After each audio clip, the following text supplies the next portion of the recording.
Hello dear gangs, आज की इस वीडियो में हम डिस्कस करने जा रहे हैं रोटेशनल स्पेक्ट्रम। तो पूरा डिस्कशन मैं इस पर दूंगा, डिटेल डिस्कशन। बताना चाहूँगा कि रोटेशन कैसे पिक्चर में आता है, कैसे रोटेशनल स्पेक्ट्रा का फॉर्मेशन होता है। साथ साथ डिस्कस करूंगा कि रोटेशनल स्पेक्ट्रा केवल एब्जॉर्प्शन में क्यों मिलता है, इमिशन में क्यों नहीं मिलता, ये भी डिस्कशन रहेगा। ये भी पता करने का प्रयास करेंगे कि जो हमारे एनर्जी इंटरवल हैं वो कैसे इसमें वेरी करते हैं, क्या जो एनर्जी लेवल हैं वो इक्विडिस्टेंट होते हैं या नहीं होते, और उनका एनर्जी का ऑर्डर क्या होता है। और इसका मैथमेटिक्स भी लेंगे, सिलेक्शन रूल भी इसका पढ़ेंगे, सिलेक्शन रूल कैसे आएगा पिक्चर में, क्यों आएगा, वो भी डिस्कशन होगा। तो काफ़ी महत्वपूर्ण और काफ़ी इंपॉर्टेंट टॉपिक है। इस टॉपिक का मैं सबसे पहले जो डिस्कशन इसमें देना चाहूँगा वो देना चाहूँगा कि आप ये जानें कि बेसिकली जो हमारा एक वर्ड्स होता परमानेंट डाइपोल मोमेंट, वही मॉलिक्यूल रोटेशनल स्पेक्ट्रम शो करते हैं जिनका परमानेंट डाइपोल मोमेंट होता है। परमानेंट डाइपोल मोमेंट, तो वर्ड्स आता परमानेंट डाइपोल मोमेंट किसको कहते हैं और परमानेंट डाइपोल मोमेंट का यहाँ रोल क्या है। सबसे पहला डिस्कशन में यहाँ दूंगा, पूरा लेक्चर कंसेप्चुअली पूरा डिस्कस करूंगा, एक एक चीज क्या क्या इसके अंदर पूरी फिजिक्स हमें समझनी है। परमानेंट डाइपोल मोमेंट, जो मॉलिक्यूल परमानेंट डाइपोल मोमेंट रखते हैं वो रोटेशनल स्पेक्ट्रम शो करते हैं। जिनका परमानेंट डाइपोल मोमेंट 0 होता है वो हमारा रोटेशनल स्पेक्ट्रम को शो नहीं करते। तो सवाल आता है परमानेंट डाइपोल मोमेंट का मतलब क्या है। हमारे पास जो भी सिमेट्रिकल मॉलिक्यूल होते हैं, लाइक सिमेट्रिकल मॉलिक्यूल किनको कहते हैं, S2N2O2, ये सब ऐसे मॉलिक्यूल होते हैं जिनका परमानेंट डाइपोल मोमेंट शून्य होता है, 0, लाइक CO2। जैसे हम CO2 को का स्ट्रक्चर देखें, मैं एक छोटा सा एग्जाम्पल से समझाता हूँ। CO2 का स्ट्रक्चर देखें और हम कहें कि भाई CO2 का स्ट्रक्चर कैसे आएगा, तो इसमें हम देखेंगे कि ये हमारा कार्बन और इधर ऑक्सीजन और इधर ऑक्सीजन,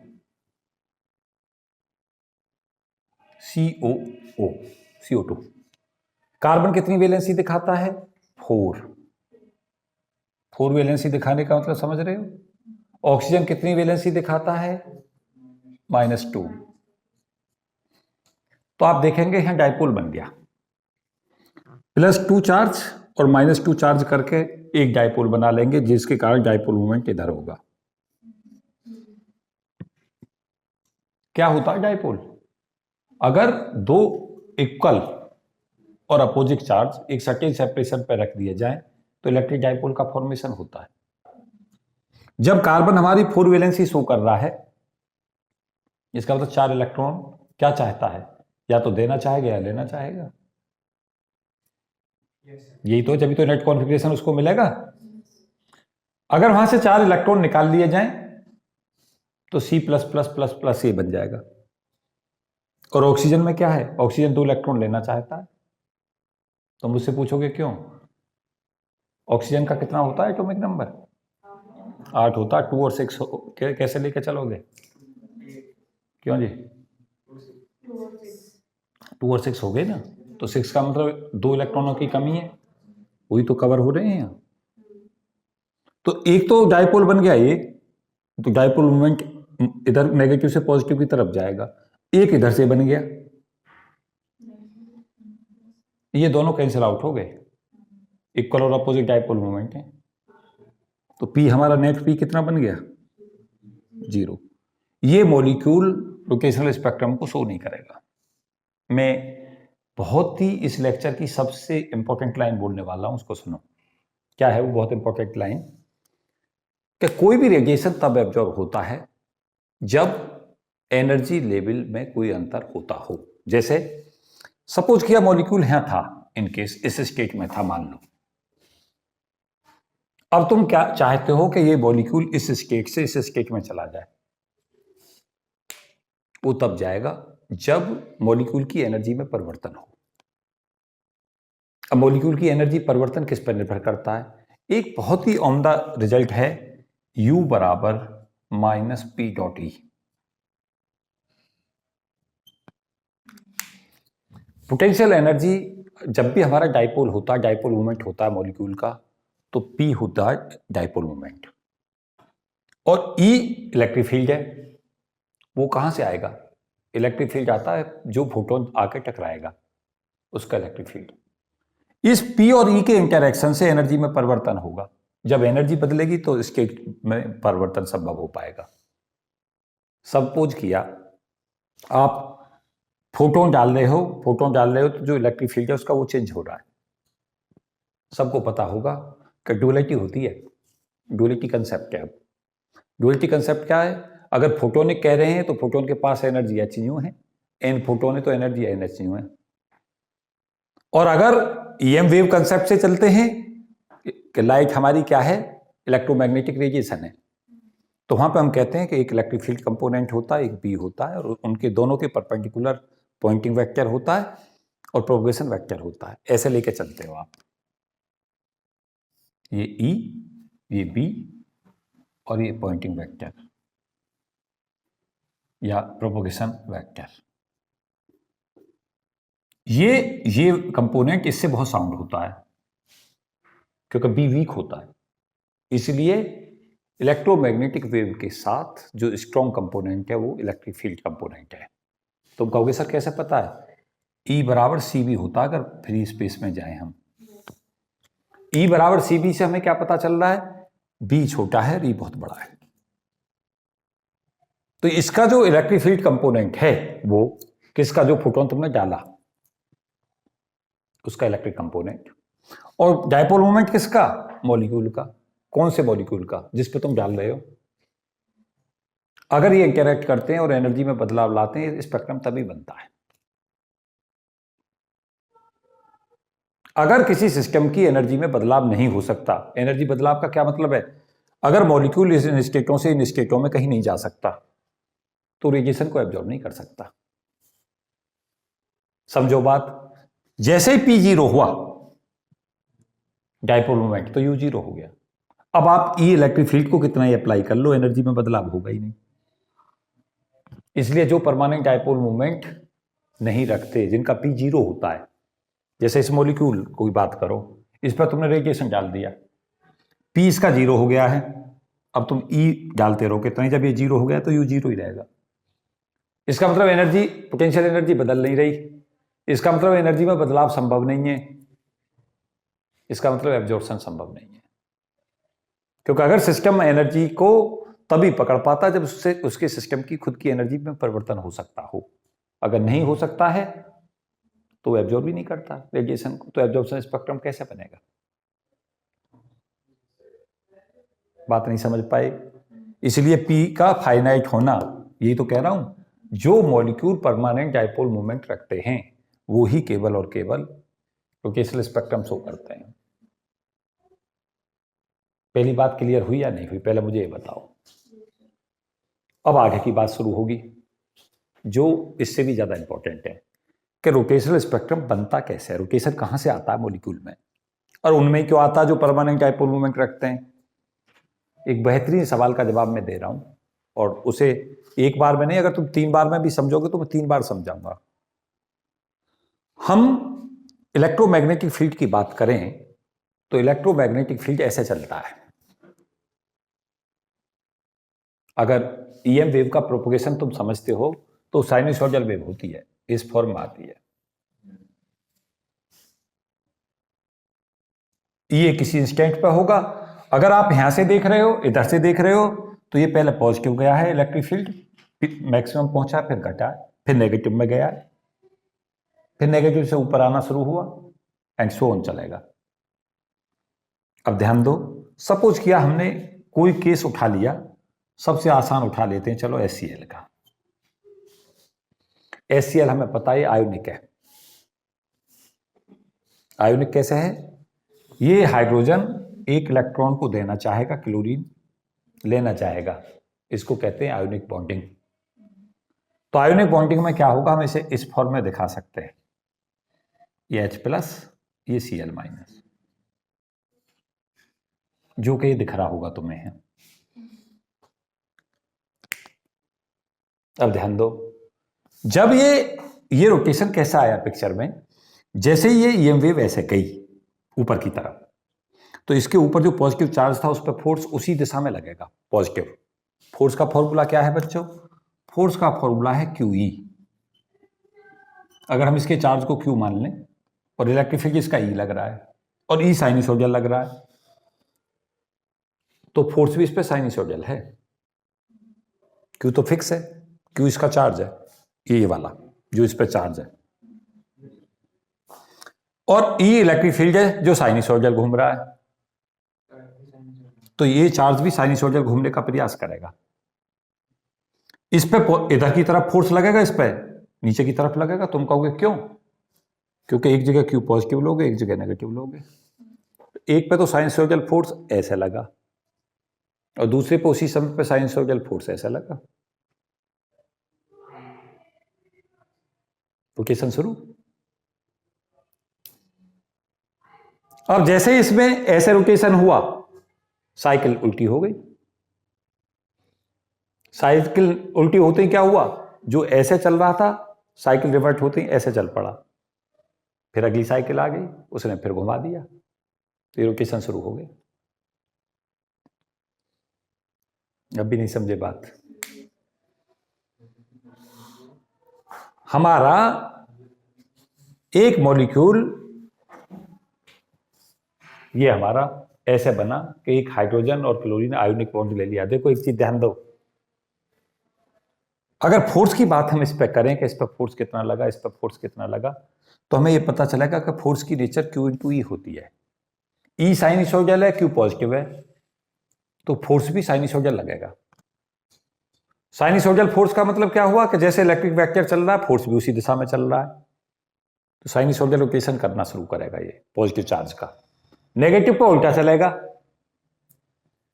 क्योंकि पॉजिटिव पे अगर ऊपर की तरफ लगा है फोर्स साइनसोइडल, तो माइनस क्यू पे नीचे की तरफ साइनसोइडल लगेगा।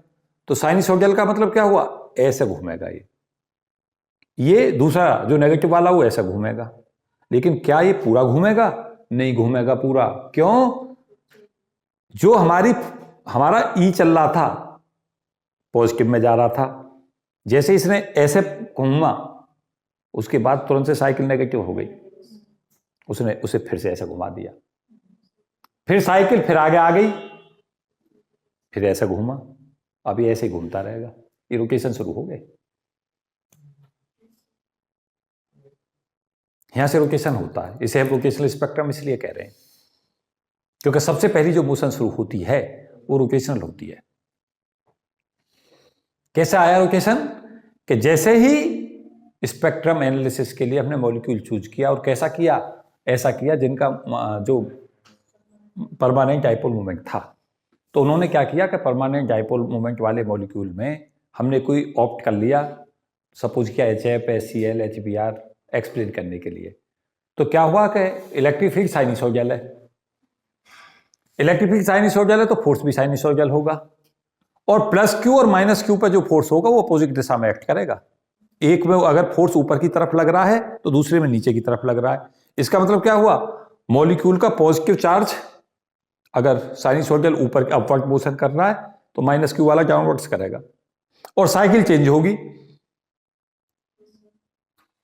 क्या हो रहा है इस केस में, जो स्थिति है इसमें उल्टी होगी। मींस माइनस क्यू जो हमारा क्यू वाला था, ई जब नेगेटिव हो जाएगा तो ये ऊपर ना जाके ये नीचे आने लगेगा, ये ऊपर जाने लगेगा, जो यहां हो रहा है।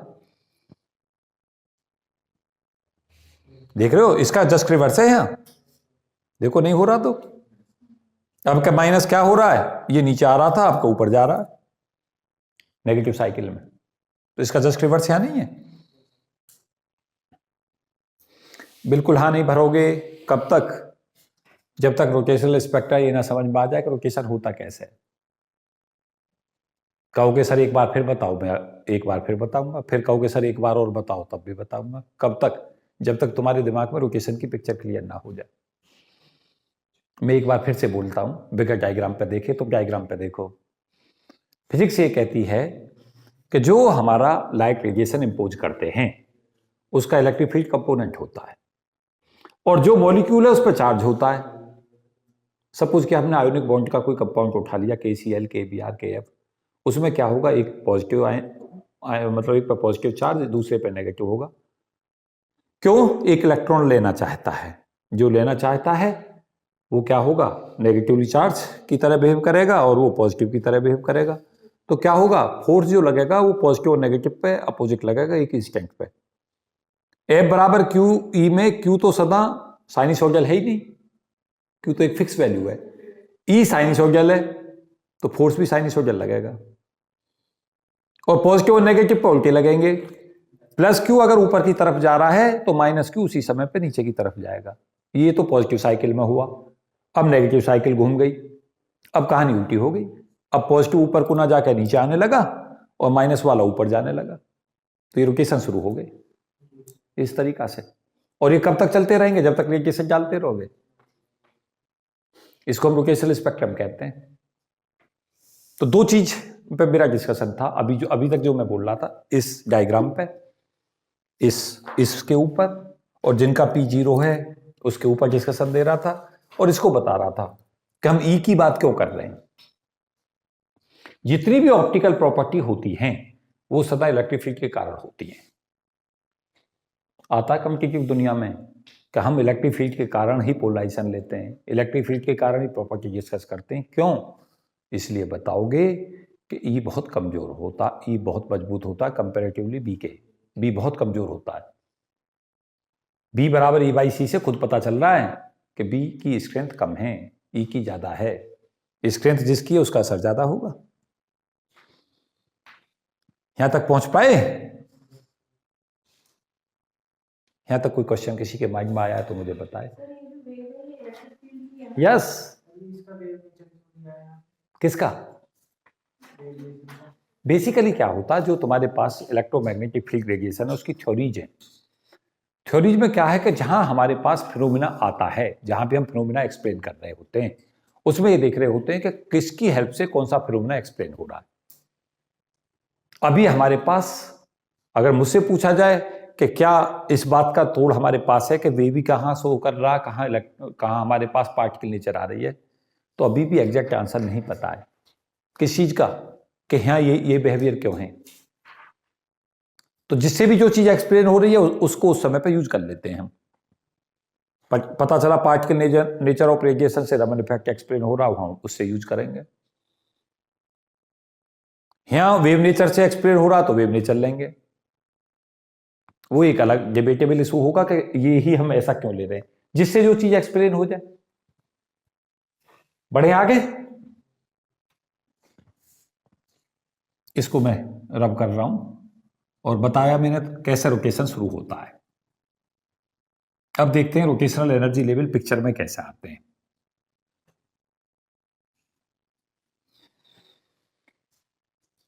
देखो, अगर हमारे पास यहां से अगर तुम देख रहे हो तो एक चीज तुम्हें सीखने को मिलेगी कि ये हमारे पास दो मास की बॉडी हैं, एक का मास m1, एक का मास m2, और इनके बीच का सेपरेशन मान लें हम r। अब हमें इसका मोमेंट ऑफ इनर्शिया चाहिए, I। कैसे निकालोगे? इसका सेंटर ऑफ मास लोगे पहले। सेंटर ऑफ मास यहां से मान लिया कितनी दूरी पे है, r1 पे, और यहां से मान लिया कितनी दूरी पर है ये, r2 पे। क्यों? इसकी रोटेशन को किस पॉइंट पर मानोगे?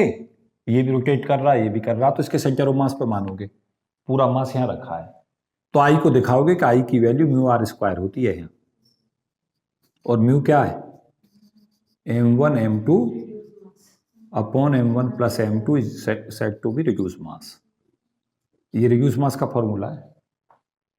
म्यू को हम क्या कहते हैं? रिड्यूस मास कहते हैं। Mu equal to reduce mass.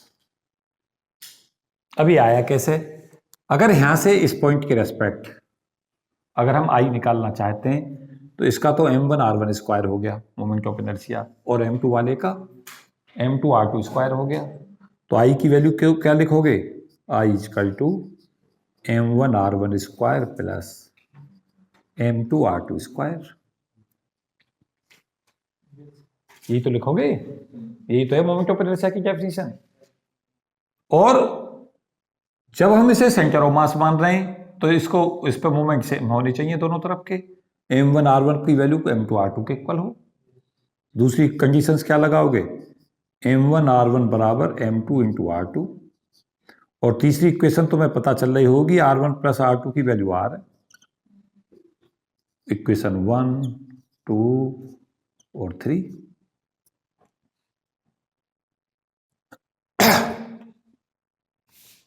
R1 की वैल्यू यहां से ले लो, क्या आ गई? R1 की value M2R2 upon M1 plus R2 बराबर R। तो R2 नहीं निकल गया यहां से, कितना?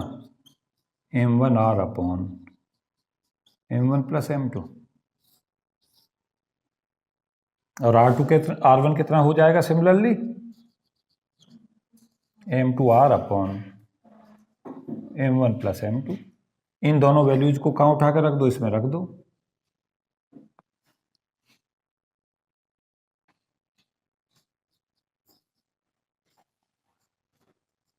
फाइव को जाकर पुट कर दो 1 में। देखो आया नहीं आया रिजल्ट, ये चाहिए मुझे। I बराबर M1 M2 upon M1 plus M2 into r square.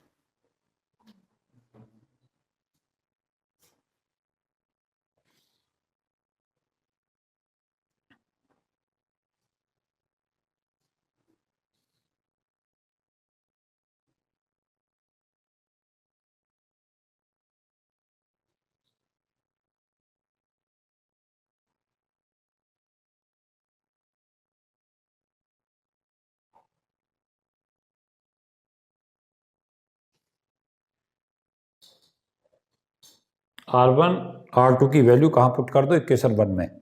और देखो ये रिजल्ट आया नहीं आया।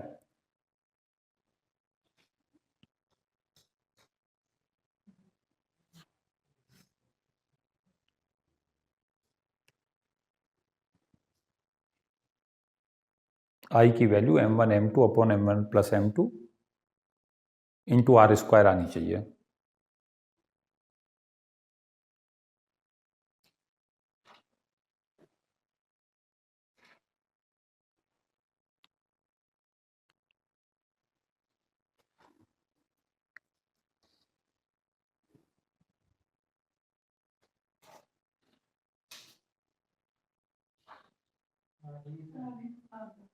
आ गई? पहला काम तुमने पूरा कर लिया। Reduce mass, moment of inertia और आर। इंटरन्यूक्लियर सेपरेशन कहते हैं आर को, दो न्यूक्लियों के बीच का सेपरेशन। सेंटर से सेंटर डिस्टेंस मेजर की जाती है इसमें, सेंटर से सेंटर। इसको कहते हैं इंटरन्यूक्लियर सेपरेशन या इंटरन्यूक्लियर डिस्टेंस।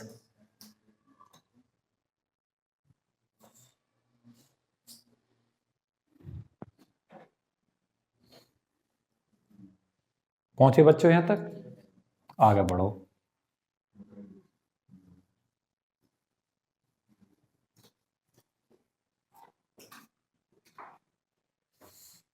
इस डायग्राम को भी रब कर दूं, ये समझा दिया तुम्हें। स्पेस देखो कितना बन जाता है।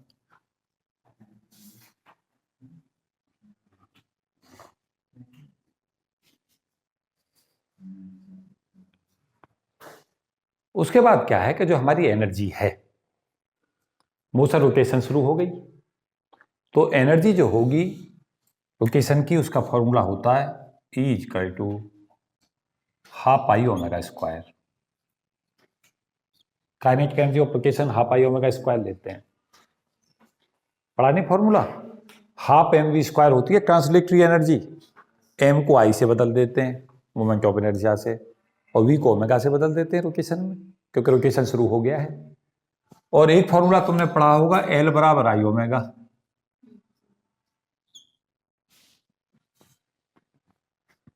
एल क्या है? Angular momentum, I moment of inertia और ओमेगा एंगुलर वेलोसिटी। ये सब पढ़े हुए फॉर्मूले हैं तुम्हारे 12th के। तो अगर इसकी वैल्यू को यहां पे हम पुट कर देते हैं, तो एनर्जी की वैल्यू यहां से एल स्क्वायर अपॉन 2आई होगी। इसको हम एल भी लिख देते हैं और कई बार हम इसे जे भी लिख देते हैं। वो तो एंगुलर मोमेंटम दिखाना है हमें। तो यहां से इसकी जो वैल्यू होती है वो होती है हमारी जे प्लस 1 एच का स्क्वायर अपॉन 2आई।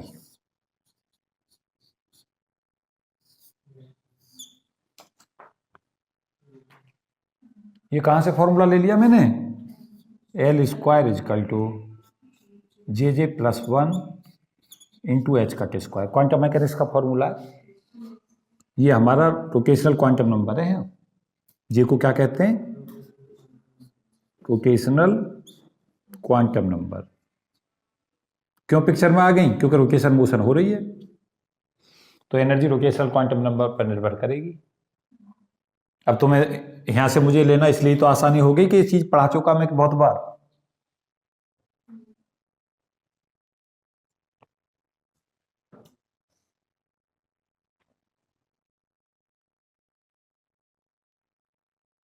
यहाँ एक बहुत ही महत्वपूर्ण बात मुझे बोलनी है और उसको सीखो। एक वर्ड्स होता है आइसोटोप इफेक्ट, उसे सिखाता हूं तो मैं यहीं, क्योंकि फिर मुझे अलग से जाके बताना पड़ेगा, यहीं समझाई दे रहा हूं तो मैं आइसोटोप इफेक्ट।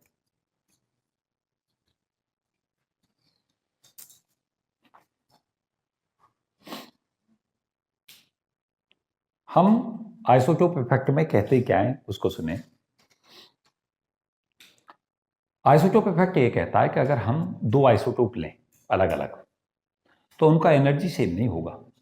जैसे क्या हुआ, आई बराबर तुमने, अब यहां पे एनर्जी किस पर निर्भर कर रही है, मोमेंट ऑफ इनर्शिया पे, रोटेशनल क्वांटम नंबर पर, दो पे ही तो कर रही है। अगर आपसे क्वेश्चन पूछता है कि एनर्जी जो होती है रोटेशनल एनर्जी, वो किस पर निर्भर करती है, तो आपका जवाब होगा it is the function of J और it is the function of I. J और आई पे रोटेशनल क्वांटम नंबर और मोमेंट ऑफ इनर्शिया। और इसमें भी ये बढ़ेगी कब, ये बढ़ेगी कब, जब जे बढ़े और आई घटेगा। इस पे बढ़े, इस पे होगी। तीर नीचे लाने का मतलब घटना और तीर ऊपर जाने का मतलब बढ़ाना। ये बढ़ रहा है, किस किस से बढ़ रहा है, जे के बढ़ाने से और आई के घटाने से। ये चीज क्लियर है। अब देखो आइसोटोप इफेक्ट कहता क्या है। आइसोटोप इफेक्ट ये कहता है कि हमारे दो आइसोटोप हैं, हमने दो आइसोटोप ले लिए। दो आइसोटोप लेने में हमने क्या किया कि सपोज किया आइसोटोप में हमने ये लिया कि एक तो हम ले रहे हैं स्पेक्ट्रम H1Cl35 का, एक बार हम ले रहे हैं H1Cl37 का। इसका रिड्यूस मास और इसका रिड्यूस मास अलग अलग होगा। इसका रिड्यूस मास अलग होगा, इसका अलग होगा, और रिड्यूस मास पे हमारा क्या मोमेंट ऑफ इनर्शिया निर्भर करता है, तो आई चेंज होगा। आई चेंज होने से क्या होगा, एनर्जी चेंज होगी। This is said to be isotope effect. काम मिस कर गए। सिंपली मतलब अगर तुम इसको समझ रहे हो तो सिंपल मतलब यह है कि एनर्जी हमारी किस पर निर्भर करती है, एनर्जी निर्भर करती है 1/I पर, और आई करता है 1/μr² पे। अगर आर सेम है, कांस्टेंट है, तो एनर्जी 1/μ का फंक्शन है। जिसका रिड्यूस मास ज्यादा होता है उसकी एनर्जी कम होती है एंड वाइस वर्सा। अगर हमारा म्यू बढ़ेगा तो एनर्जी घटेगी, म्यू अगर डिक्रीज होगा एनर्जी बढ़ेगी। इसको हम कहते हैं आइसोटोप इफेक्ट। पहुंच पाए या नहीं पहुंच पाए। Different isotope have different energy and this is said to be isotope effect. उनमें भी जिनका रिड्यूस मास ज्यादा और कम होता है, उस हिसाब से हमारा मोमेंट ऑफ इनर्शिया बदलता है और मोमेंट ऑफ इनर्शिया से एनर्जी बदलती है। अब आइसोटोप इफेक्ट में दो तीन न्यूमेरिकल निकालना इसके कंसेप्ट पे। न्यूमेरिकल नहीं करा रहा हूं, फिजिक्स समझा दी मैंने इसकी।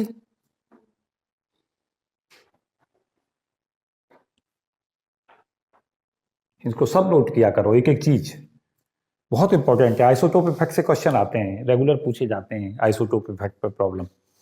मैं बच्चों रब कर दूं,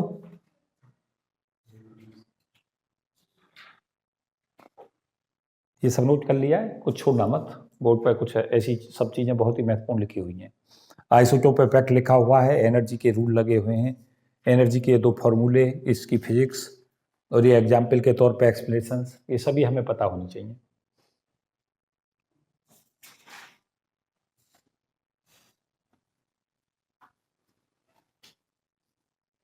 और एक चीज याद रखना, एनर्जी चेंज होती है, एनर्जी बढ़ती है तो फ्रीक्वेंसी बढ़ती है, वेवलेंथ घटती है। कैसे होता है? एनर्जी का फॉर्मूला होता है हमारा एच न्यू। तो अगर एनर्जी बढ़ेगी तो फ्रीक्वेंसी बढ़ेगी, और एनर्जी का फॉर्मूला होता है एच सी अपॉन लैम्डा। अगर एनर्जी बढ़ेगी तो लैम्डा घट रहा है तो एनर्जी बढ़ेगी। इसको, इस कंसेप्ट को क्लियर रखना। अब हमारी जो एनर्जी का फॉर्मूला था वो देखें, एनर्जी क्या थी?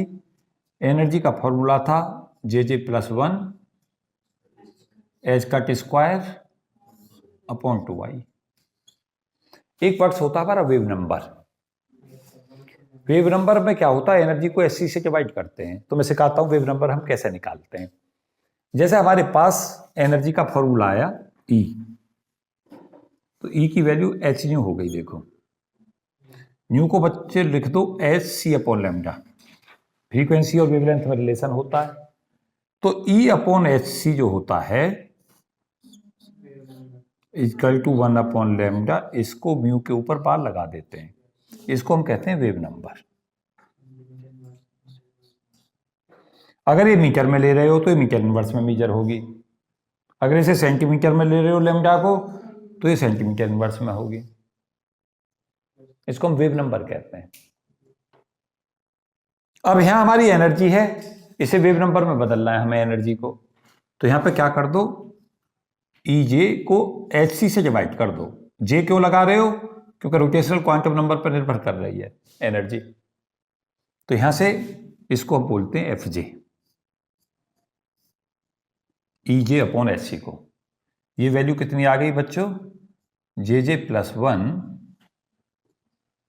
H cut square upon 2y और एच सी। इस एच कट की जगह पे ले आओ एच अपॉन 2 पाई। तो एच कट स्क्वायर कितना हो जाएगा? H square upon 4 pi square.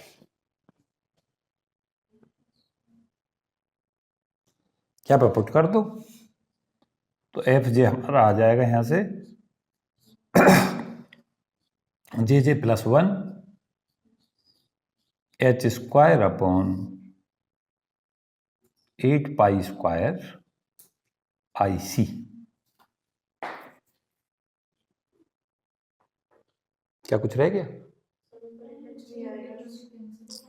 अच्छा, एच स्क्वायर यहाँ आया होगा, उसे इससे काट देना, या एक एच का गड़बड़ आ रहा है? एक एच रह जाएगा। यहाँ एक एच था ना ये वाला, H square upon 4 pi square. अच्छा, ऊपर रह जाएगा, एक एच बचेगा ना अब ये। J plus one h upon 8 pi square I C. इस h upon 8 pi square I C को बी से नोट करते हैं हम, और इसको क्या कहते हैं? हाँ जी, ये कांस्टेंट है बी। इसको हम रोटेशनल कांस्टेंट कहते हैं, H upon 8 pi square I C को, और इसको बोलते हैं बी। एक नाम दे देते हैं रोटेशनल कांस्टेंट। इसको क्यों कहते हैं? क्योंकि आई पे निर्भर करता है, मोमेंट ऑफ इनर्शिया पे।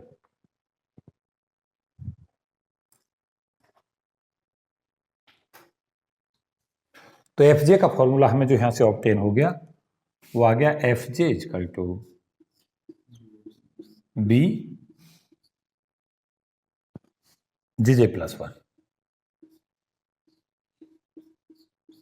और ये सेंटीमीटर इनवर्स में आ गई वैल्यू।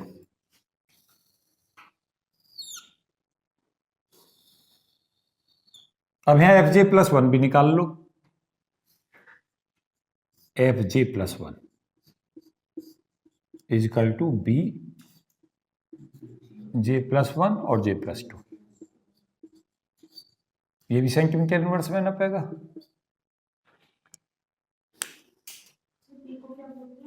रोटेशनल कांस्टेंट, बी को बोलते हैं रोटेशनल कांस्टेंट। क्योंकि रोटेशनल मोशन का कांस्टेंट है बी। और ये कांस्टेंट क्यों है उसको भी सुन लो। इसको क्यों रोटेशनल कांस्टेंट कह रहे हैं? किसी गिवन सिस्टम का आई फिक्स होगा moment of inertia, H constant है, पाई कांस्टेंट है, सी कांस्टेंट है, तो ये बी कांस्टेंट हो गया। लेकिन एक पर्टिकुलर सिस्टम के लिए होगा, अलग अलग अगर मॉलिक्यूल लोगे तो उसका आई बदलेगा, तो उसके लिए भी बदलेगा। ये मत सोचना सबके लिए भी सेम है। एक पर्टिकुलर जो हमारा मॉलिक्यूल है जो रोटेशनल स्पेक्ट्रम शो कर रहा है उसके लिए भी फिक्स है, क्योंकि उसका मोमेंट ऑफ इनर्शिया फिक्स है। बच्चों पहुंचे यहां तक? अब इसका चाहिए हमें सिलेक्शन रूल। सिलेक्शन रूल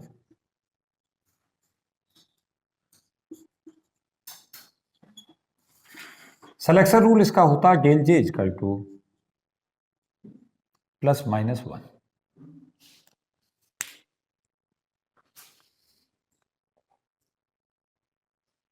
यहां क्या देख रहे हो? अगर यह ध्यान लगाओ, आपको पता चलेगा कि अगर हम जे और एफ जे की वैल्यू को यहां देख रहे हैं, इस डायग्राम पे जाएं और इस एक्सप्रेशन को यहां पुट कर करके देखें। अब वो समय आ गया जहां पे तुम इस डायग्राम का यूज करोगे। तो क्या करोगे? जैसे ही यहां पे जे की वैल्यू को 0 लोगे तो एफ जे 0 हो जाएगा। देखो जरा 0 पे 0 है वैल्यू। अब जे की जब वैल्यू 1 लोगे, यहां पे पुट कर दो जे की वैल्यू 1, तो 2b, ये 2b आ गया। जब आप यहां पे जे की वैल्यू को 2 रख दोगे तो देखो यहां जे को 2 रखो 6 भी आ गया होगा। जे की वैल्यू को इसमें 3 रख दो 12 भी आ जाएगा। जे की वैल्यू को 4 रख दो 20 भी आ जाएगा। जे की वैल्यू को 5 रख दो 30 भी आ जाएगा। लेकिन एक चीज तुम्हें यहां पता चल रही होगी, ये तो तुम्हारे एनर्जी इंटरवल हो गए जो क्या बता रहे हैं, यहां एनर्जी कम है, यहां एनर्जी गैप बढ़ गया, यहां और बढ़ गया, यहां और बढ़ गया, यहां और ज्यादा बढ़ गया।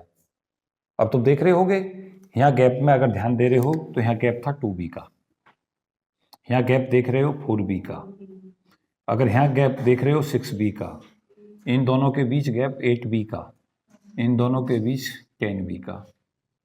इक्वली स्पेस्ड नहीं होते। अगर ये सेम सेपरेशन होता तो हम कहते, क्या कहते? तब ये कहते कि ये इक्विडिस्टेंट स्पेक्ट्रम है। ये नहीं है। ये स्पेक्ट्रम कैसा है? हाँ जी, अनइक्वली स्पेस्ड है, जिसमें जैसे जैसे जे बढ़ता जा रहा है ऐसे ऐसे रोटेशनल लेवल बढ़ता जा रहा है। बात समझ आई या नहीं आई? आ जानी चाहिए थी। अगर अब यहां से ध्यान लगाओ, ये तो तुम्हारा डायग्राम समझ आया नहीं आया ये वाला? अब आगे की बात सुनो बहुत ध्यान से। पेनों को दो थोड़ी देर रोक, तुम्हारे पेन ज्यादा चलते हैं, इतने पेन मत चलाओ, मुझे सुनो ध्यान से। यहां अगर तुम ट्रांजिशन के तौर पे देखोगे तो मॉलिक्यूल अगर इस स्टेट में है तो केवल यहीं जाएगा, अगर इस स्टेट में था तो यहां तक जाएगा, यहां होगा तो यहां से यहां जाएगा, यहां होगा तो यहां से यहां जाएगा, यहां से यहां होगा तो यहां जाएगा। सारे मॉलिक्यूल इसी स्टेट में नहीं पड़े रहते, बल्कि कुछ मॉलिक्यूल इस ग्राउंड स्टेट जो लोएस्ट एनर्जी इंटरवल था उससे ऊपर की स्टेटों में भी होते हैं। क्यों क्यों होते हैं? कोई भी सिस्टम ऐसा नहीं होता जिसकी एनर्जी 0 हो। थर्मल एनर्जी तो सब पे ही होती है, टेम्परेचर के कारण। टेम्परेचर के कारण जो एनर्जी होती है, और तुम रेडिएशन भी इंपोज कर रहे हो तो पहले तो तुम टेम्परेचर के कारण ही देखोगे। मॉलिक्यूल क्योंकि एनर्जी इंटरवल बहुत छोटे हैं 10⁻³ इलेक्ट्रॉन वोल्ट के, तो थर्मल काइनेटिक एनर्जी भी एक सिग्निफिकेंट पार्ट प्ले करती है। मॉलिक्यूल यहां भी हैं, यहां भी हैं, यहां भी हैं, यहां भी हैं, सब में हैं, लेकिन सबसे ज्यादा यहां हैं, फिर उसके बाद यहां हैं, फिर उसके बाद यहां। क्यों? दुनिया के सब सिस्टमों का एक ही प्रयास है, मिनिमम एनर्जी रखना। सारे ग्राउंड में क्यों नहीं है? क्योंकि एनर्जी इंटरवल छोटे हैं, तो मॉलिक्यूल टेम्परेचर के कारण ही हाई एनर्जी स्टेटों में चले जाते हैं। छोटा इंटरवल है। क्यों? कितना इंटरवल है? 10⁻³ इलेक्ट्रॉन वोल्ट। थर्मल एनर्जी उससे ज्यादा है, तो थर्मल एनर्जी के कारण मॉलिक्यूल क्या होगा, हाई एनर्जी स्टेटों में भी चले जाएंगे। अब मॉलिक्यूल अगर कुछ यहां थे, कुछ यहां थे, कुछ यहां थे, कुछ यहां थे, तो एब्जॉर्प्शन में तुम क्या देखोगे? इन सभी स्टेटों के अंदर एब्जॉर्प्शन होगा। यहां का मॉलिक्यूल होगा तो वो सीधा यहां नहीं जा सकता, क्योंकि सिलेक्शन रूल है। वो क्या कर सकता है, वो यहां से यहां जा सकता है, यहां वाला रेडिएशन को एब्जॉर्ब करके कहां से कहां जा सकता है, इससे ऊपर जा सकता है। अगर इस चीज को सीख रहे हो तो एक चीज सीखो, जो यहां पे एब्जॉर्ब करेगा वो 2b का अंतराल का फोटोन एब्जॉर्ब करेगा, यहां वाले जो हैं ये 4b का पकड़ेगा, ये 6b का पकड़ेगा। तो यहां तुम देख नहीं रहे हो, ये अंतराल जो बन के आ रहे हैं यहां, अगर तुम यहां से इसको लेकर चलोगे तो ये अंतराल तुम्हारा बन जाएगा यहां कितना, 2b का। यहां से यहां तक की वैल्यू कितनी हो जाएगी, 4b। ऐसे ही तो आएंगे और ऐसे ही इधर की तरफ चले जाएंगे, क्योंकि स्पेक्ट्रम में तो दोनों तरफ का आएगा। अभी तुम केवल एक ही तरफ का समझा रहे हो, वाइब्रेशन रोटेशनल में तुम्हें पता चलेगा कि इस -1 का क्या मतलब है। अभी नहीं समझोगे, अभी तो तुम्हें एक का अंतर ही दिख रहा है। अब तुम पता क्या मत सोच लेना, इसको उल्टा मत दिखा देना, ये केवल एब्जॉर्प्शन में ऊपर जा रहे हैं सबसे ज्यादा। लेकिन यहां पे इंटेंस देखो ये दिख रहा है सबसे ज्यादा। तुम कहोगे सबसे ज्यादा सर क्यों मिल रहा है, ये इसलिए मिल रहा है क्योंकि ज्यादातर मॉलिक्यूल तो यहीं होंगे लो एनर्जी स्टेट में, तो ये यहीं से एब्जॉर्ब करके यहां जाएंगे, यहां घटेगी इनकी तादाद।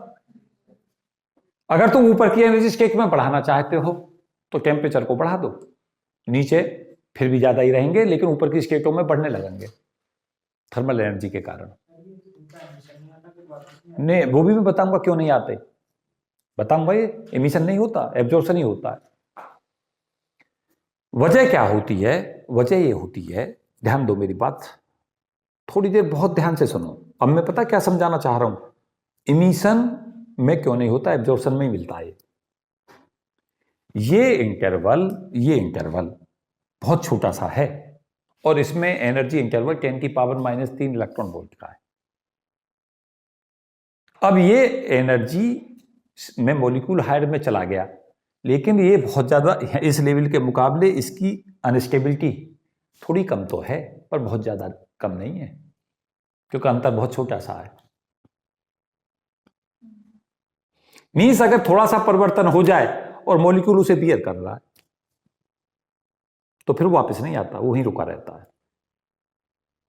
बात को समझो, जब स्टेबिलिटी मिल रही हो लेकिन बहुत ज्यादा मिल रही हो, तब तो उसका इंटरेस्ट है वापस आने में। इसमें तो इसने ये कह दिया कि ठीक है यार, थोड़ा बहुत परिवर्तन हो गया, हो जाओ,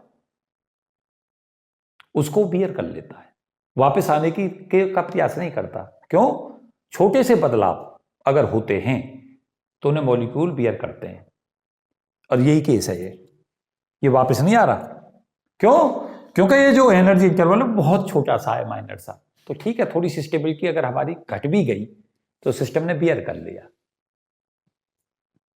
अगर ये स्टेबिलिटी हमारी घटे, स्टेबिलिटी घटे यानी स्टेबिलिटी बहुत ज्यादा हो जाए तो इलेक्ट्रॉनिक ट्रांजिशन होंगे। फिर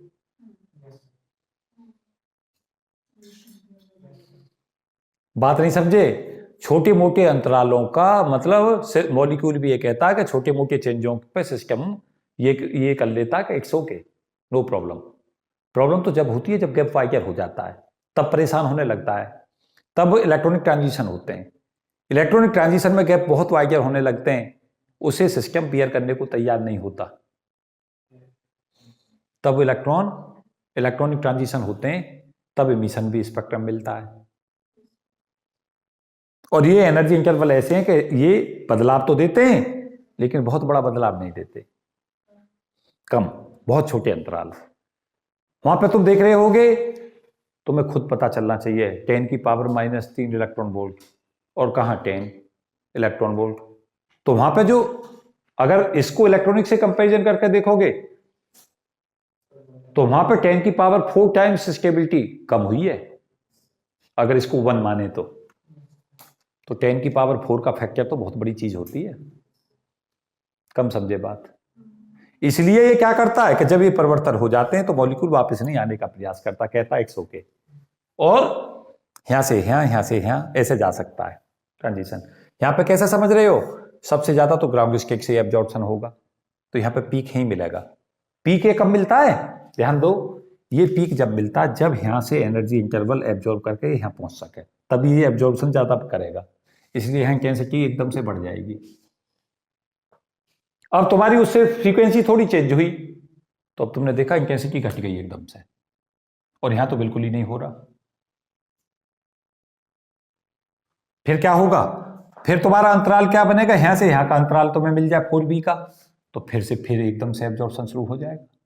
क्योंकि मॉलिक्यूल यहाँ ज्यादा थे तो इसलिए इंटेंसिटी यहाँ ज्यादा आई, और यहाँ मॉलिक्यूल इसमें कम थे या और यहाँ कम होने वाले हैं, तो ये स्पेक्ट्रम जो थोड़ा हमारा कम इंटेंसिटी का होना शुरू हो गया। सबके कारण होते हैं ये एब्जॉर्प्शन में समझा रहे हो क्या, कि जो तुम यहाँ फोटोन डाल रहे हो इनके ऊपर, यहाँ से इधर से फोटोन आ रहे हैं जो इनके एनर्जी लेवलों पर टकरा रहे हैं, तो वो फोटोन जो यहाँ से यहाँ पहुंचा सकते हैं सबसे ज्यादा यहाँ इस स्टेट में है, तो यहाँ एब्जॉर्प्शन भी तो सबसे ज्यादा होगा, इसलिए वहां पर इंटेंसिटी पीक ज्यादा देगा। उसके बाद इसके बाद यहाँ है, क्यों, सबसे ज्यादा ग्राउंड स्टेट में होंगे क्योंकि स्टेबिलिटी जब भी मिलेगी सिस्टम को, उसके बाद इसमें होंगे, फिर इसमें होंगे। तो तुम देख रहे होगे इंटेंसिटी कर्व भी यही बता रहे हैं, यहाँ सबसे ज्यादा इंटेंसिटी है, मीन्स रेडिएशन ये सबसे ज्यादा एब्जॉर्ब हो रहे हैं। उस इंटेंसिटी को यूनिफॉर्म रखो।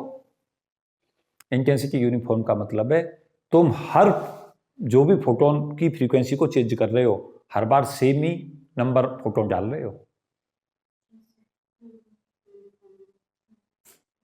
हर बार सेम डालो, कभी ज्यादा डालोगे कभी कम डालोगे तो इंटेंसिटी तो इससे भी चेंज आ जाएगी। इससे थोड़ी देख रहे हो, देख तो तुम ये रहे हो, तुम मॉलिक्यूल की सिस्टम को देखना चाहते हो कि अंदर सिस्टम में मॉलिक्यूल में क्या है, सेम समय पर सेम इंटेंसिटी सेम टाइम में इंपोज कर रहे हो, और सबसे ज्यादा एब्जॉर्प्शन यहाँ हो रहा है, तो तुम्हें ये बताना कि यहाँ क्यों हो रहा है, तुम ये बताओ कि सबसे ज्यादा मॉलिक्यूल यहाँ थे, यहाँ से एब्जॉर्ब करके यहाँ आए, इसलिए यहाँ पे ज्यादा इंटेंसिटी ज्यादा आ रही है। फिर इधर घटने लगी तो कहोगे मॉलिक्यूल सबसे ज्यादा यहाँ थे, फिर उसके बाद यहाँ थे, फिर उसके बाद यहाँ थे, घट रहे हैं ये इधर की तरफ, इसलिए वहां इंटेंसिटी घट रही है। एक्सप्लेन कर दो। एनर्जी इंटरवल को तुम कह दो क्या, कि एनर्जी इंटरवल हमारे इक्विडिस्टेंट हैं या नहीं है, तो गैप वाइड होते जा रहे हैं, तो कहाँ इक्विडिस्टेंट, जैसे जैसे जे बढ़ता चला जाता है एनर्जी इंटरवल उतना ही वाइड होता जाता है, इसमें और ज्यादा आगे आ जाएगा 5 के बाद, 6 पे जाओगे तो तुम्हें खुद ही यहाँ पता चलेगा, 6 रखते ही 42 हो जाएगा ये, क्यों जी। अब तुम इन दोनों का अंतराल देखो निकाल के कितना बना, F J plus 1 minus F J equal to कितना आया, देखो अंतर करके, बी जे प्लस 1 तो कॉमन ही हो गया, जे प्लस 1, और जे प्लस 2 में से क्या घटा दो, तो 2 जे प्लस 1 हो गया। इसको कहते हैं इन दोनों के अंतर का वेव नंबर। ये वेव नंबर है जे प्लस 1 के लिए, ये वेव नंबर है जे के लिए, इन दोनों का अंतराल म्यू है, इन दोनों का डिफरेंस म्यू, इन दोनों वेव नंबर का डिफरेंस। क्या देखोगे, जब जे की वैल्यू को 0 रख दोगे तो यहां से अंतराल आ जाएगा तुम्हारा 2b, जब जे की वैल्यू को 1 रख दोगे तो ये अंतराल आ जाएगा 4b, जे को 2 रख दोगे तो ये अंतराल आ जाएगा 6b। तो यहां पे तुम्हें पता चलेगा कि ये जो अंतर है वो ऐसे आना शुरू हो गया, 2b, 4b, 6b, 8b। तो 2b का एब्जॉर्प्शन कहां हो रहा है, 2b का यहां हो रहा है, 4b का एब्जॉर्प्शन यहां होगा, 6b का यहां होगा, 8b का यहां होगा, 10b का यहां होगा।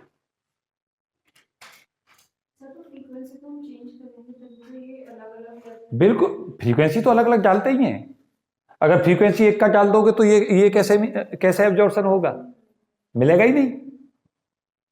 फ्रीक्वेंसी या वेव नंबर या वेवलेंथ को तो चेंज ही करोगे, लेकिन उनकी इंटेंसिटी को सेम रखो और उनको चेंज करते जाओ। अब फिर आने तो प्रोफाइल क्या आ रहा है, इंटेंसिटी सेम रखो, हर बार अलग अलग मत रखो, आप वेवलेंथ को चेंज करो हर बार। ये बात नहीं आई समझ में, यहां ये गैप है, ये 2b पे एब्जॉर्प्शन हुआ मींस मॉलिक्यूल। अब इलेक्ट्रॉन की बात मत करना, ये मॉलिक्यूलर स्पेक्ट्रा चल रहा है, इलेक्ट्रॉनिक जो हमारा है वो मॉलिक्यूल के लिए डिस्कशन चल रहा है। ये यहाँ 2b एब्जॉर्ब हुआ तो तुम बताओगे मॉलिक्यूल जो j बराबर 0 में से j बराबर 1 में जंप करके उसने 2b एब्जॉर्ब कर लिया, ये वेव नंबर। जब हमारा 2b से 6b में गया 4b एब्जॉर्ब हो गया, फिर 6b एब्जॉर्ब हो गया, फिर 8b एब्जॉर्ब हुआ। तो एनर्जी इंटरवल तो इक्विडिस्टेंट है, लेकिन यहाँ पे अगर तुम गैप देख रहे हो ना वेव नंबर के, तुम्हें पता चल रहा होगा हर बार 2b बढ़ता जा रहा है। पहले एब्जॉर्प्शन जो होगा, वो सबसे पहला एब्जॉर्प्शन जो होगा फोटोन का, वो 2b का होगा। कब? जब मॉलिक्यूल J बराबर 0 से 1 में जाएगा।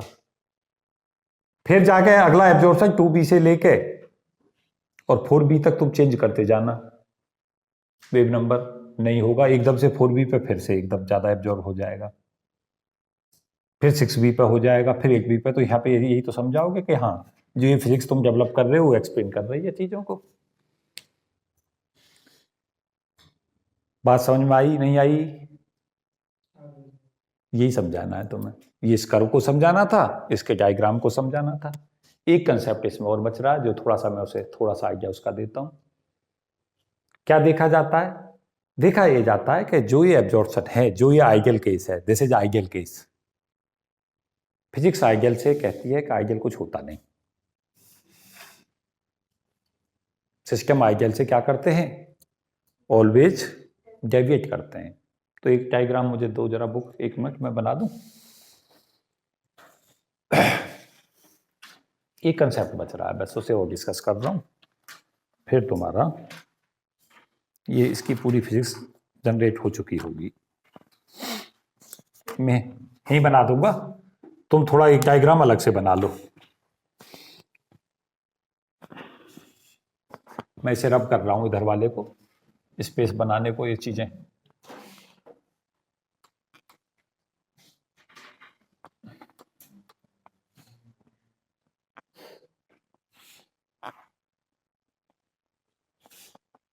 ये 2b 4b 6b ये देख रहे थे, यही था ये सब, ये एब्जॉर्प्शन था। ये क्या देखा जाता है कि ये सब आइडियल केस थे, और फिजिक्स क्या कहती है कि सब सिस्टम आइडियल से क्या करते हैं? डेविएट करते हैं। Nothing is ideal. तो यहाँ जो ये फिजिक्स चल रही थी, वो चल रही थी हमारी रिजिड के लिए। रिजिड का मतलब जब हमारा पूरा का पूरा सिस्टम रिजिड हो, आर चेंज ना हो। एक वर्ड्स होता है फिर नॉन रिजिड का, non rigid rotator.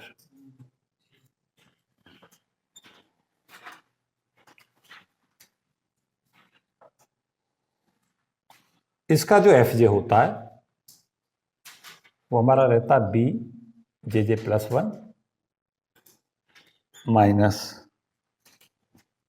D J square J plus 1 square. इस फॉर्मूले को रिमेंबर रखना। मैं थोड़ा सा एक डायग्राम बनाता हूं और फिर इसकी फिजिक्स करीब करीब डिस्कस हो चुकी होगी। यहाँ इसी में नॉन रिजिड का भी बना लो।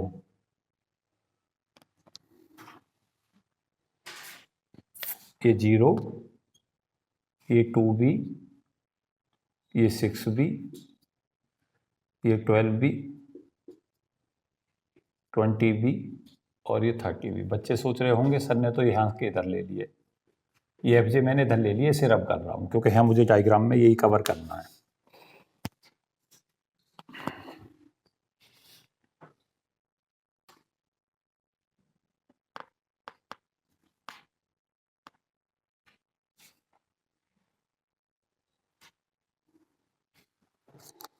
क्या देखते हैं नॉन रिजिड रोटेटर में क्या होता है। यहाँ रिजिड था, ये नॉन रिजिड रोटेटर का केस हमारा ये बनेगा।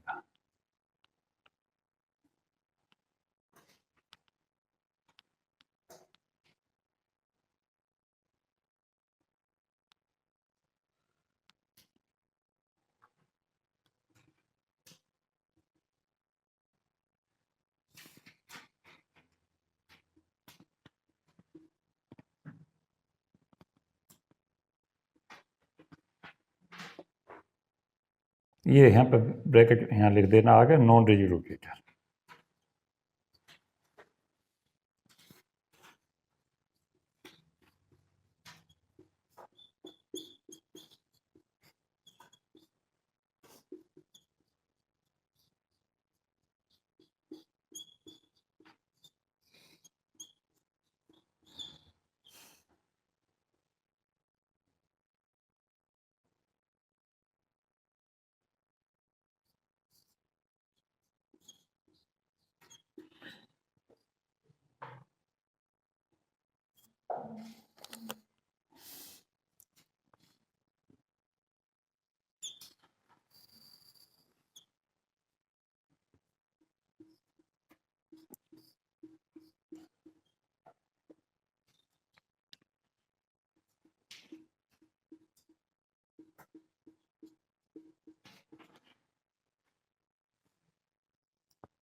बस ये 3-4 कंसेप्ट मुझे और डिस्कस करने हैं अगले 10 मिनट में।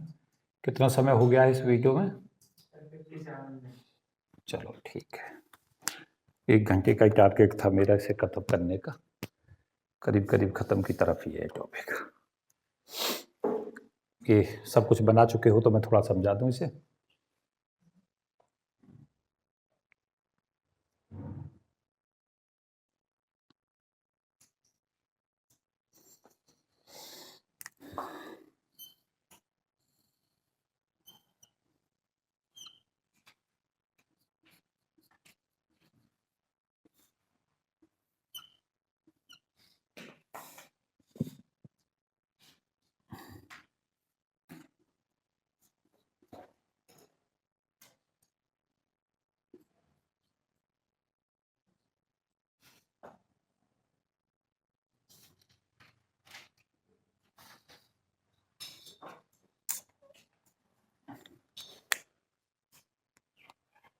मुझे थोड़ी देर सुन लो फिर बना लेना, कोई बात नहीं।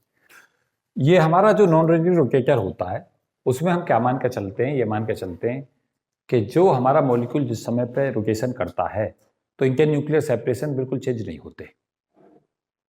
होता क्या है कि जब रोटेशन हमारा बढ़ता है, रोटेशन बढ़ते हैं तो मॉलिक्यूल के बीच का सेपरेशन भी चेंज होता है।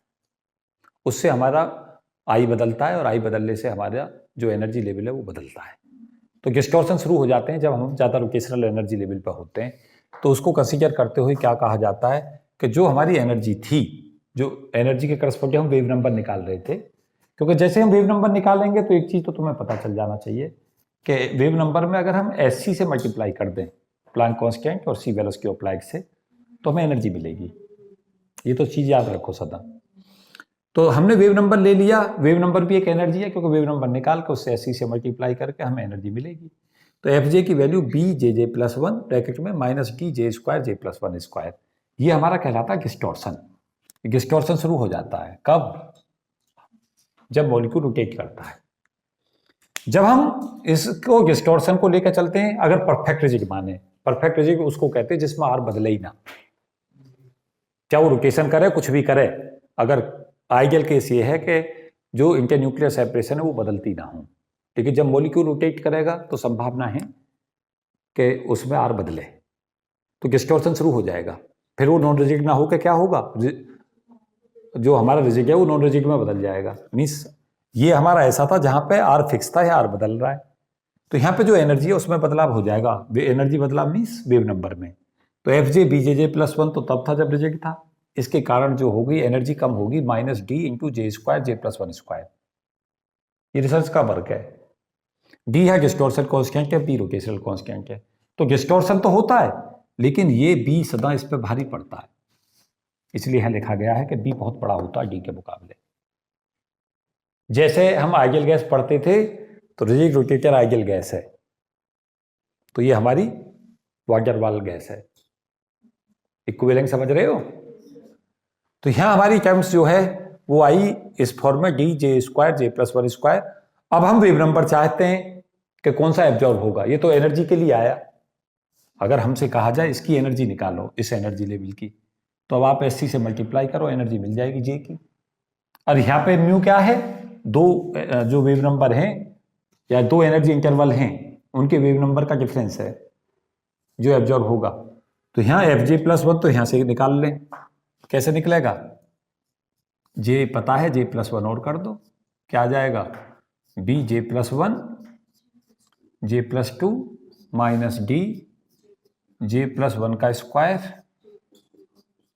और फिर इन दोनों को हटा दो, ये आ जाएगा हमारा। क्या देख रहे हो?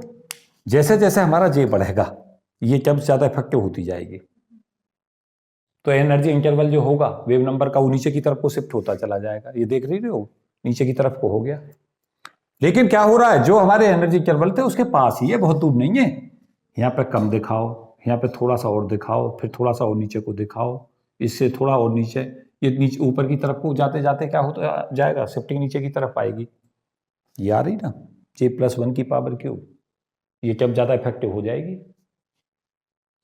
तो एनर्जी इंटरवल क्या होते चले जाएंगे नीचे।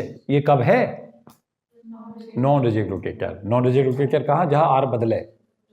जब आइडियल केस ना माना जाए तब है। तो ये चीज समझा दोगे। अब इस डायग्राम को समझो। हमसे कहता है कि पर्टिकुलर जेएथ में मॉलिक्यूल की संख्या क्या होगी। देखो एक फॉर्मूला हम पढ़ा करते थे, मैं उसी पर ले जा रहा हूं, तो मैं इस फॉर्मूले को बताता हूं कहां से आता है। एक फॉर्मूला हम पढ़ते थे, एन आई बराबर जी आई ई की पावर माइनस एल्फा ई की power minus beta E I. ये एमडी स्टैटिक्स का फॉर्मूला था। एन आई थे number of molecule in ith state, G I थी टोटल क्वांटम स्टेट्स, एल्फा और बीटा कांस्टेंट थे, बीटा यहाँ 1/kT था। पढ़ा है एमडी स्टैटिक्स में? नहीं पढ़ा? जब हम एन को इसको किससे बदलेंगे? एन जे से, क्योंकि जे का फंक्शन है नंबर ऑफ मॉलिक्यूल इन जेथ स्टेट। यहां जो प्रपोर्शनल हमारा आ जाएगा ई की पावर माइनस अल्फा को एक कांस्टेंट मान लें। जी आई जो होगा वो एम जे की वैल्यू होंगी माइनस जे से लेकर प्लस जे तक, तो जे प्लस 2j + 1 और ई और एनर्जी कौन सी? जेथ स्टेट में अपॉन kT। ये nth जे में मिल गया। और एन नोट कैसे लोगे? अब एन नोट का मतलब जे बराबर 0 में ए 2j + 1 को क्या कर दो, जे को यहां पर रख दिया तुमने, क्या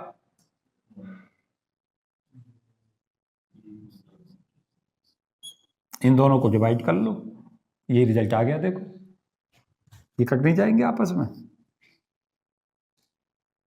क्या बन गया?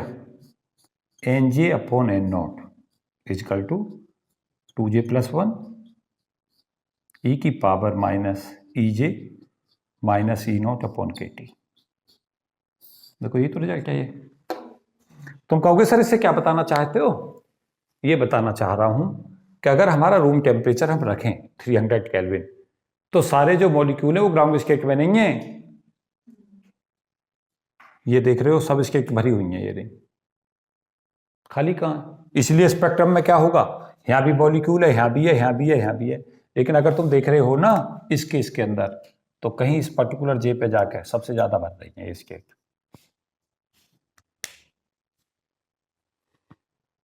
क्यों भर रही है? ऐसा ऐसा क्यों हो रहा है? टेम्परेचर के कारण। टेम्परेचर के कारण ध्यान लगाओ, यहां जो एन जे है नंबर ऑफ मॉलिक्यूल इन जेथ स्टेट, एन नोट क्या है? नंबर ऑफ मॉलिक्यूल इन जे बराबर 0 स्टेट। उनकी वैल्यू जे पे निर्भर करती है। उसकी वैल्यू एनर्जी जेथ स्टेट की, एनर्जी जे बराबर 0 की, और टेम्परेचर इन पर निर्भर कर रही है। अब अगर आप चाहते हो कि एन नोट की वैल्यू एग्जिस्ट करे, ये सब वैल्यू जो है हमारी क्या हो जाए, क्या बन जाए वैल्यू?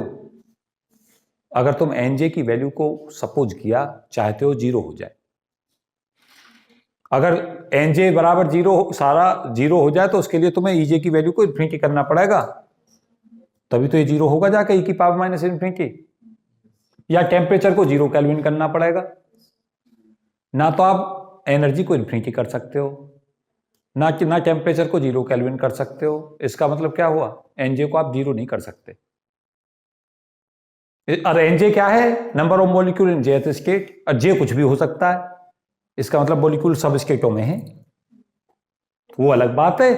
कहीं ज्यादा है कहीं कम है, तो तुम ये देख रहे होगे शुरू की स्टेटों में कम है, फिर बढ़ते जा रहे हैं, बढ़ते जा रहे हैं, फिर एक जगह पीक पर पहुंचे, फिर घटते जा रहे हैं। इसका मतलब क्या हुआ? इसका मतलब है इन स्टेटों में बढ़ते जा रहे हैं। एक पर्टिकुलर पे सबसे ज्यादा है। सबसे ज्यादा कहां है? ये सबसे कम टेम्परेचर पर होगा, है सबसे ज्यादा होने। लेकिन इस केस में देख रहे होगे यहाँ पे है ज्यादा, सबसे ज्यादा इस स्टेट में। ये कहीं जे बराबर 12 पे है, अगर ये गिवन डायग्राम देखें। क्यों? जे बराबर 12 की करस्पॉन्डिंग जो एनर्जी है और 3/2 kT की जो एनर्जी है, वो आपस में कहीं रिजेंबल करते नजर आएंगे। क्यों? अगर रोटेशनल लेकर चलोगे और रोटेशनल वाइब्रेशनल मोशन लेकर चलोगे, तो डिग्री ऑफ फ्रीडम का भी तो कंसेप्ट लगाओगे एनर्जी का।